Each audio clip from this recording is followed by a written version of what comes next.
ഇന്നത്തെ ഗോസ്പല് നമുക്ക് എല്ലാവർക്കുള്ള ചലഞ്ചാണ്. യേശു ചോദിക്കുന്ന ഒരു ചോദ്യം ഇതാണ്: നിങ്ങൾ ഈ കാലാവസ്ഥയെ കൃത്യമായിട്ട് വ്യാഖ്യാനിക്കുന്നുണ്ടല്ലോ, നിങ്ങൾ കാലത്തെ വ്യാഖ്യാനിക്കുന്നുണ്ടോ?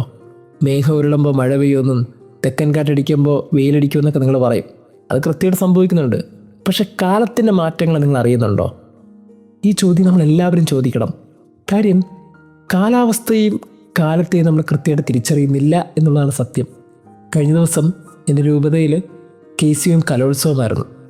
കുറേ യുവതി യുവാക്കളുമായിട്ട് ഇങ്ങനെ അടുത്തിടപെടുന്നതുകൊണ്ട് അവരുമായിട്ടൊക്കെ പോകേണ്ട ഒരു സാഹചര്യം ഉണ്ടായി. അതിനുശേഷം ഞങ്ങളൊരു ഭക്ഷണം കഴിക്കാനൊരു സ്ഥലത്തെത്തി. അവിടെ ഞങ്ങളിങ്ങനെ സംസാരിച്ചുകൊണ്ടിരിക്കുമ്പോൾ ഈ ന്യൂ ജനറേഷൻ ജെൻസി കുട്ടികൾ സംസാരിക്കുന്നതൊക്കെ ഒരു പ്രത്യേക ഒക്കാബുലറിയാണ് ഉപയോഗിക്കുന്നത്. ചില ഒക്കാബുലറീസ് മനസ്സിലാകുന്ന പോലുമില്ല. അതാണ് സത്യം. 1990കളിലും 1980കളിലൊക്കെ ജനിച്ചവർക്ക് ഈ ജെൻസി ജനറേഷൻ്റെ ലാംഗ്വേജ് മനസ്സിലാകുന്നില്ല. അവർ ഉപയോഗിച്ച 2-3 വാക്കുകൾ ഇതാണ്: സിറ്റുവേഷൻഷിപ്പ്, അതേ കണക്ക് മറ്റൊരു വാക്ക് ബെഞ്ചിങ്. ഇങ്ങനെ ചില ടേംസൊക്കെ യൂസ് ചെയ്തപ്പോൾ ഇതൊക്കെ എന്താ മനസ്സിലാകുന്നില്ല. നമ്മളൊന്നും പഠിച്ചിട്ടുമില്ല, കേട്ടിട്ടുമില്ല.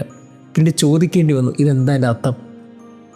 അപ്പോൾ ഞാൻ എന്നോട് തന്നെ ചോദിച്ചൊരു ചോദ്യം ഇതാണ്: നമ്മൾ ഈ പള്ളിയിൽ സ്നേഹവും കരുണയും അനുകമ്പയും എന്നൊക്കെ പറഞ്ഞുകൊണ്ടിരിക്കുമ്പോൾ ഈ പ്രസംഗമൊക്കെ ഈ കുട്ടികളുടെ ഉള്ളിലെത്തുന്നുണ്ടോ? കാര്യം നമ്മൾ ഉപയോഗിക്കുന്ന ടേംസ് അല്ല ഇന്ന് കുട്ടികൾ ഉപയോഗിക്കുന്നത്. നമ്മൾ ഉപയോഗിക്കുന്ന ഒക്കാബുലറി അല്ല ഇന്ന് കുട്ടികളെ സംസാരിക്കുന്നത്. അവർക്ക് പ്രത്യേക ഭാഷയായി, പ്രത്യേക ചിന്തകളായി, പ്രത്യേക ജീവിതമായി. ഒരു ദിവസം കഴിഞ്ഞാൽ പിറ്റേ ദിവസം കാലം ഒത്തിരി മാറുന്നുണ്ട്. ഈ കാലം മാറുന്നതനുസരിച്ച് നമ്മൾ അവരിലേക്ക് ക്രിസ്തുവിനെ എത്തിക്കാൻ നമുക്ക് സാധിക്കുന്നുണ്ടോ?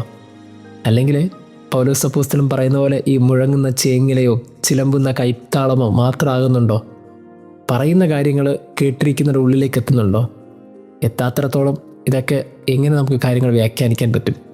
എനിക്ക് തോന്നുന്നു നമ്മൾ ഈ കുട്ടികളെ 90കളിലേക്കും 80കളിലേക്കും കൊണ്ടുപോകാൻ വളരെ ബുദ്ധിമുട്ടാണ്. എന്നാൽ അവരിലേക്ക് നമ്മൾ എത്തുക എന്നുള്ളതാണ് വളരെ എളുപ്പമുള്ള കാര്യം. അവർക്ക് മനസ്സിലാകുന്ന ഭാഷയിൽ ഇനി ക്രിസ്തുവിനെ സംസാരിക്കണം. അവർക്ക് മനസ്സിലാകുന്ന ഭാഷയിൽ ഇനി സഭയെക്കുറിച്ച് അവരെ പഠിപ്പിക്കണം. അങ്ങനെ ഒരു കാലത്തിൻ്റെ മാറ്റത്തിലേക്ക് നമ്മൾ എത്തേണ്ട സമയം വളരെയധികം അതിക്രമിച്ചിട്ടുണ്ട്. അതാണ് യേശുവിൻ്റെ ചോദ്യം. നിങ്ങൾ കാലാവസ്ഥയൊക്കെ വ്യാഖ്യാനിക്കാൻ പഠിച്ചു, പക്ഷേ കാലത്തെ വ്യാഖ്യാനിക്കാൻ നിങ്ങൾ പഠിച്ചോ?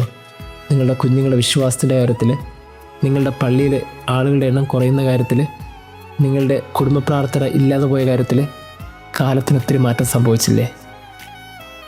ദൈവം നമ്മെ അനുഗ്രഹിക്കട്ടെ.